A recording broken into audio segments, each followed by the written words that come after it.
Greetings, dear ones. I'm Kryon of Magnetic Service. And greetings to those who sit here for the first time. For you have a puzzle before you.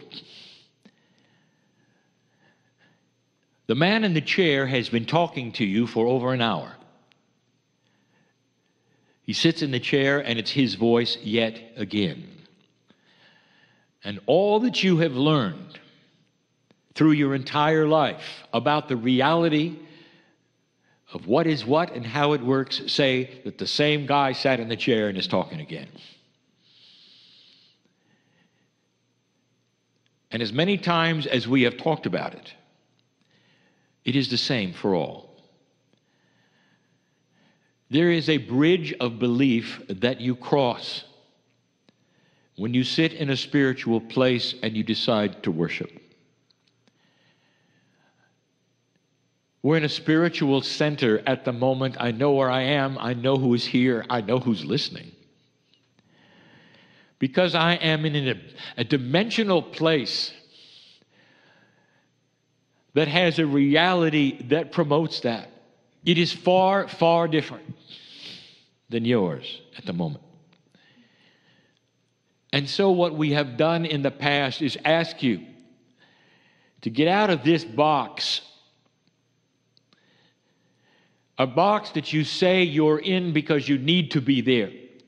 You need to be there because of mental survival. You cannot let yourself go into the la-la land of belief.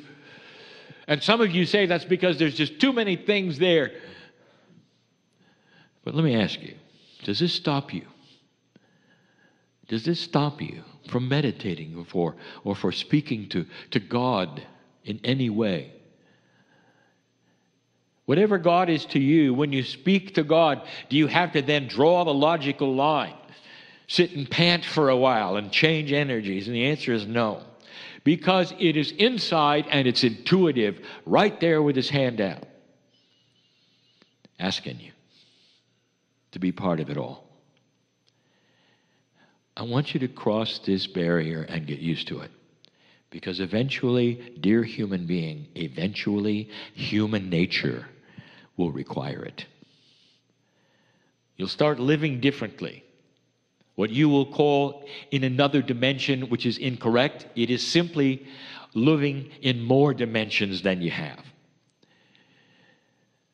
We have another name for it, and that's growing up.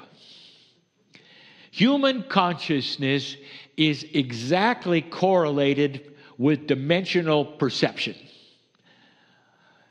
As a child, you were only aware of the survival of you as a child.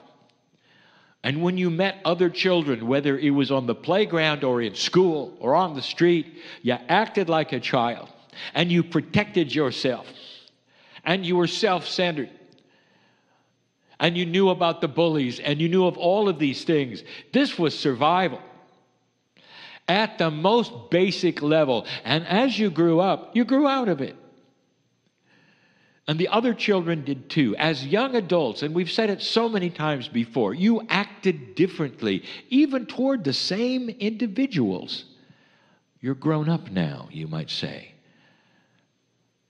Even as a young teenager, and you were starting to figure out that throwing rocks and calling names, it doesn't get you what it gets you in order to listen. Peer pressure, all of these things, you grow through it and out of it until you're a young adult. Now you look at each other completely different. You enjoy each other's company. You solicit each other's company. You go places together. You enjoy things together. There's a camaraderie. This is another dimension of belief as a child to an adult. This is what's going on with humanity. It's too simple, I know. How many times do we have to tell you that what you are seeing on the news and what is going on this planet, I gave you in 2011. I reminded you in 2012. And in 2013, I said, here it comes.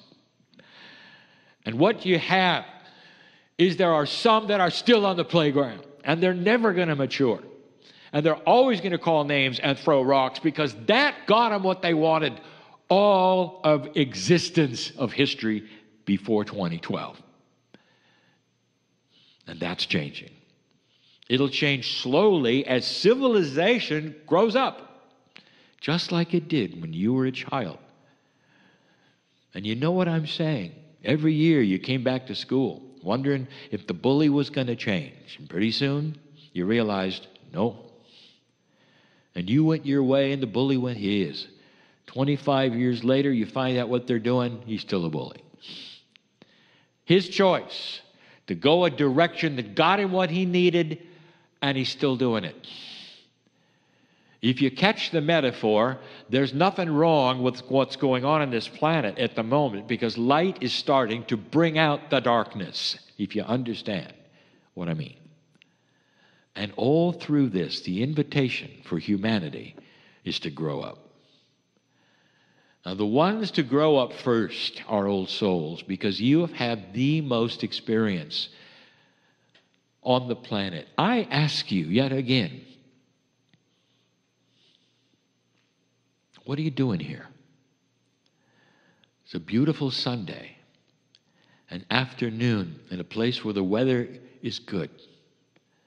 You could be doing so many other things. And instead, you've decided to sit in a dark room and listen to a talking head in a chair. What are you doing? And I'll tell you what you're doing.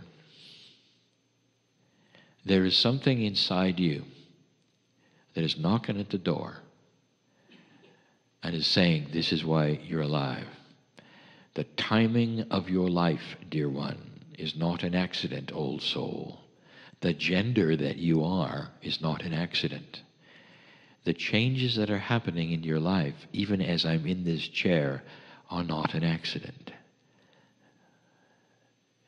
All of history resounded with your lives. And here you are today. In a world that is calm enough that you're out of survival and can start making the differences, you have the tools, and that is the experience. You can generate compassion easily because you know what it is. You can look at those who don't understand and just have compassion, and they will see in you a maturity that is attractive. They're going to want to be with you because you have answers to life. God inside, benevolence and beauty. This planet is not an accident. Tonight, I want to give you some things to think about regarding the planet Earth. I'm going to call it the benevolence of the universe on you. I also may name it, because of where I am, the big gamble. Dear ones, it's an appropriate energy that you are here. Now, I have been speaking for a few minutes, loving the fact that I can be with you. The Merkaba of each of you is an energy that is multidimensional, that you cannot see, but you know it is there. It is your antenna of sensitivity.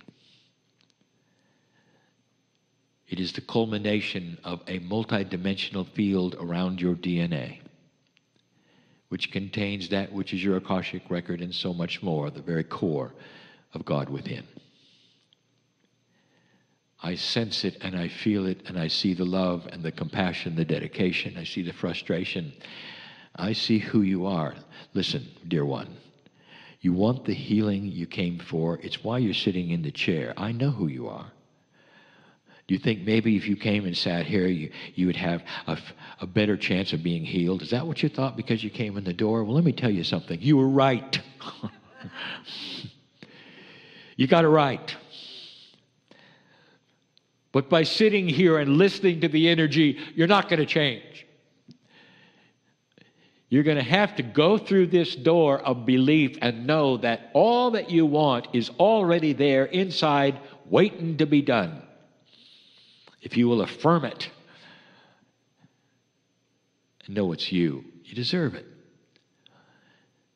But I know you. You keep waiting for it to happen from the outside in. It's not going to work that way. It's the inside out. How much light do you carry? And you will say to me, not much. And I'll say, that is the problem. You don't know what I see. Take off the restrictors. Get out of the box and shine and walk out of this place healed, dear one. What'd you come for?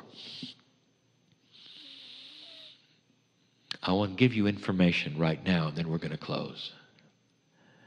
The information is that every single one of you, even the drag along, is an old soul. You wouldn't come otherwise. There are some now even wondering whether this is real or the man in the chair. And I will say, there is going to be no proof except you becoming a little multidimensional. And if you do, you will see perhaps the truth. You will feel it within your innate, and you will know this is the real deal. And in the real deal, you will find only love, compassion, appreciation. Because that's who God is. Inside you. Never judgment. Never frustration or drama or anger. Always a loving energy looking at you, saying, good job. Let's do something else now, even bigger. And so it is.